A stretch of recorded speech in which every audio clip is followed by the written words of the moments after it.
Hello there everyone, welcome back to our channel. In today's video, you are going to see how to clear Chrome history. So keep watching the video and let's head over to the Chrome. And as you can see, I'm in here. Tap on the three dots on the top right. Now go to this history section. Just go to this history.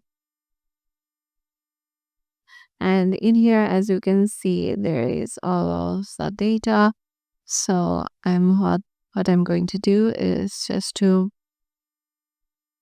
select all of them, and once I select, like let's say if you select all of them, if you want to select each and every one of them, not one by one, what you can do is just to go on delete browsing data, and here just select what you want to delete and then click on delete data and your data will be deleted.